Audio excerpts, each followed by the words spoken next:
Sakinah speaking, Fitcher Farms, how can I help you?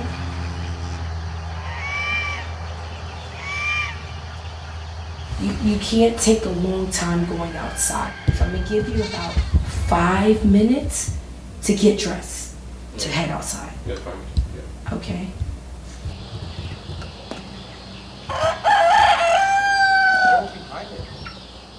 So we officially became a farm in January of 2020. We had our first farm deliveries in April of 2020. And then in June of 2020, my husband was in an accident and we stopped for probably a good year until last summer. And so then we started back up. So we officially have been farming probably for a little bit over a year. What we do at Fitcher Farms, we believe in a complete organic environment, the way the animals raise from the beginning to the end. We started this out of a need to feed our family healthy food, and then it kind of grew from there.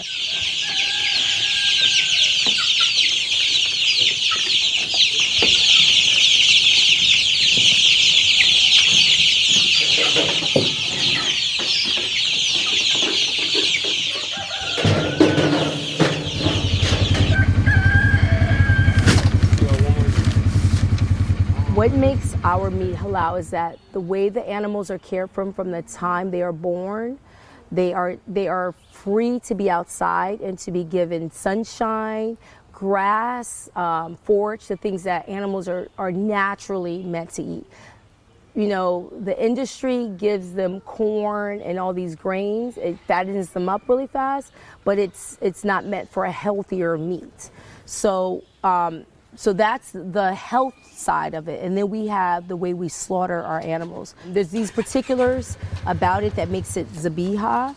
And as of right now, there's nowhere in Virginia that you can find Zabiha. And at the same time, it's organic and healthy. It's one or the other. It's you either go to Whole Foods or you get healthy food, but it's still not killed. The animal's not killed in the proper sense. So we've combined the two. When we slaughter our animal the correct way, it's a reminder right then of why we're doing everything we're doing. When you say in the name of God, Bismillahir Rahmanir Rahim, you're actually acknowledging that Allah allowed you to have this substance. And when we just move through life, and we're picking up McDonald's and doing this, we're forgetting that our ability to move, to be alive is from the substance that goes in us. And we have to be reminded of where it comes from. Close the door! Go! Oh my God. Don't make any sudden moves. Oh. So our chickens have gotten loose, and when we process any of our chickens, no animals can be present. So right now we've had to stop because the chickens got out, and we can't allow other chickens see their fellow chicken get slaughtered. That's just that's what makes the meat Zabiha. Even when we slaughter, the chicken cannot see the knife. It's hidden until it's time for the cut.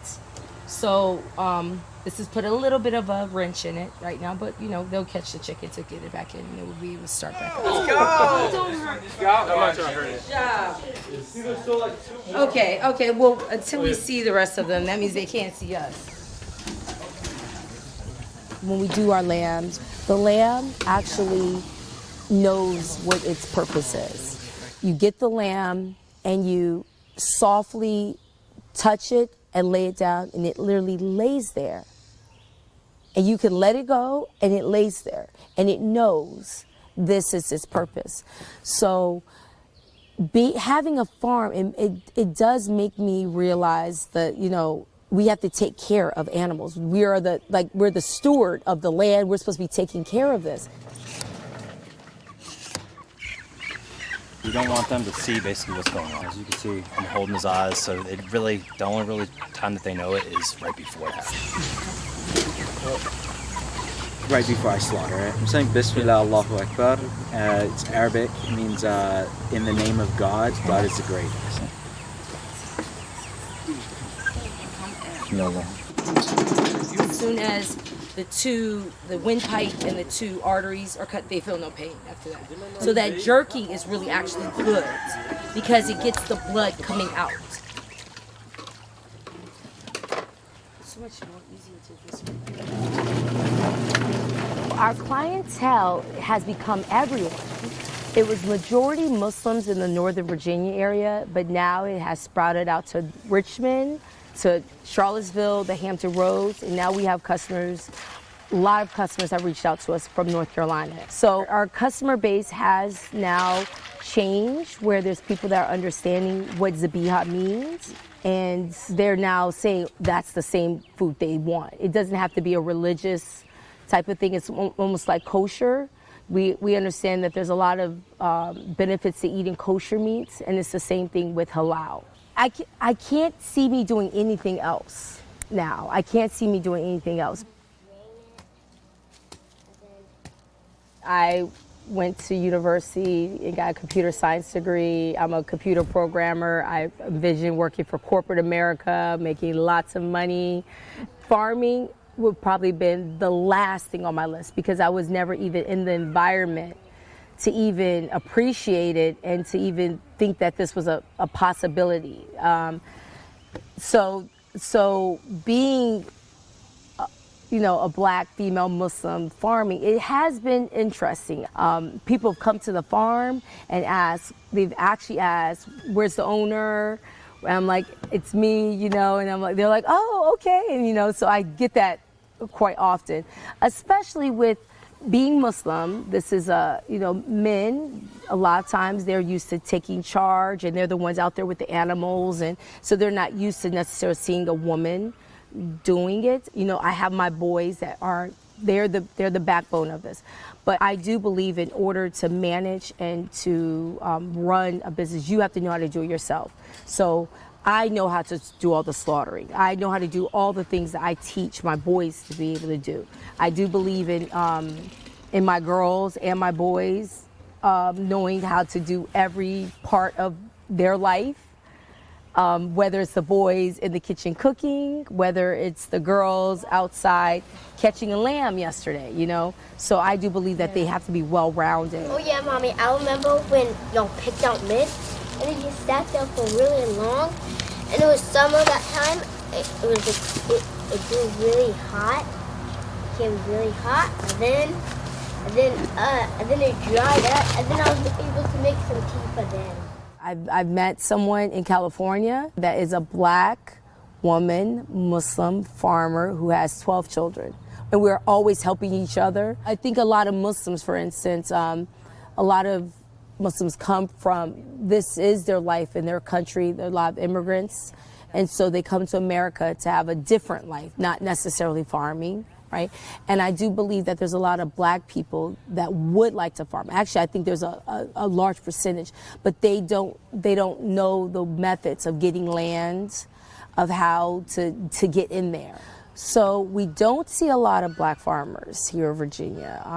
I think that's a lot to do with culturally. We're from the education is really pushed. This is a generation where education is easier to get. So there's a lot of African Americans that have moved away from the roots of what our people knew how to do. But now we're seeing a resurgence of it. We're seeing a lot more people interested in it. So there's a lot of beginner black farmers, but there's not a lot of experience black farmers. And it's good to see people that look like you in this so you could see that you could be successful at it. It's about knowing that this other black farmer was successful. He was black and he did it. So I know I can do it too. Hi, my name is Omari Grey. I am married to April McDowell. We have 9 children. We actually bought some land. We bought quite a bit of land in Central Virginia. And so in being an educator, being a math educator, which is what I've been doing for the past 16 years, as well as being a fitness entrepreneur, opening up gyms. I actually opened up a gym in Jordan, opened up a gym in Sterling, Virginia. And so my love of math, my love of fitness, kind of has taken me here because my real passion, or my real desire, I should say, is to kind of find some type of inner peace. So we were 3 months into farming. It was our 3rd month, and Omari, we had just got finished processing some chickens, 250 chickens. Omari was going up to Northern Virginia to deliver some chicken. He had some friends that were in Northern Virginia that he went to go visit, and he left the DC area, I want to say about 1 in the morning. Early morning, I think I was about 6, I woke up, and Omari was not home. And so we have a Find My Phone app, and I saw that he was somewhere nearby, like 10 minutes away. I continue my day, doing everything I'm doing in the house with the kids. It becomes 8 o'clock, and I see that his phone, his car is still there. So I called my mother-in-law. She said, call the state police. I called the state trooper. About 10, 15 minutes later, he called me back and said, Mr. Gray was in a head-on collision with a tractor trailer. This is the best thing that ever happened in my life. You know, like, instead of graduating from college or going to getting a scholarship or getting a video or something, now I had an accident, but it was the best thing. I love it. Yeah, I love it. Mari, Yeah. Mark told me to remind you to read out loud. Oh, yes, yeah. but this is what's going to help you. Inshallah. The human brain has startling capacity to change. Okay. Many, Sheikh Nur said you should read that same sentence again and again until it flows. Okay. The human brain has startling capacity to change. The human brain has startling capacity to change. It's like exercising, isn't it? I guess. Your mouth and your jaw. You know, your jaw. I guess so. This is my first time. I guess. But the therapist said do it, so I'm doing it.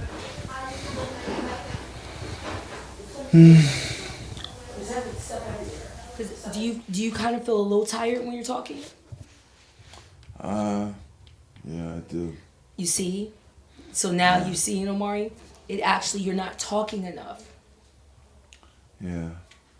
So this is how your mouth gets stronger and you get clearer. Okay. As long as I hold this. Okay.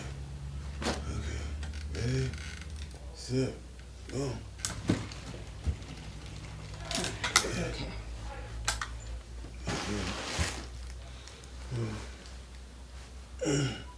You okay? Yeah. Right now, I'm not sleeping well. I'm not speaking well. I'm not walking or doing any of this. But that is a small factor. The big factor is that I've changed, like for the better. I'm more human, more compassionate, more patient, and I realize that these are things that you have to have as a person. So I teach them to my kids.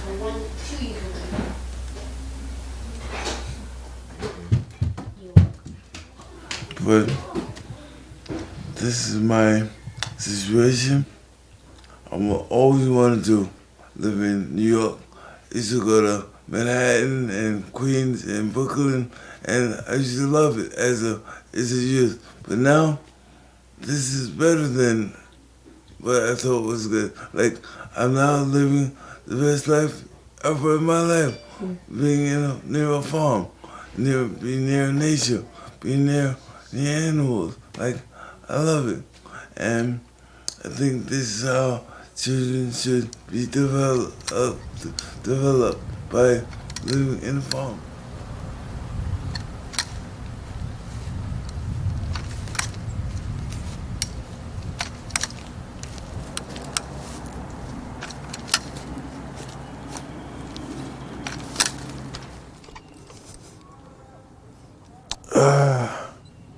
It's it right here. This is my seat. Every day, watching the cows and the chickens, and has some goats. Allah put me in this state, but He gave me a farm, 9 children, a strong, beautiful wife, and a great community living. I can't complain, you know? Alhamdulillah, this is the best. Abbas, what that say? Yes, the bees. I told y'all to put the hay inside the shed. The hay should not be in here.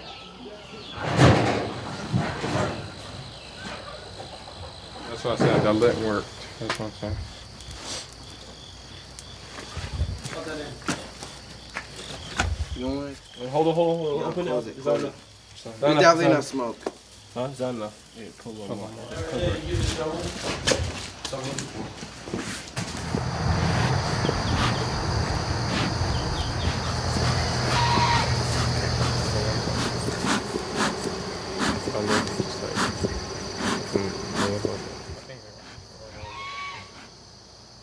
I see Omari some years down the road being able to travel and be an inspiration for people and talking to people, and him running marathons.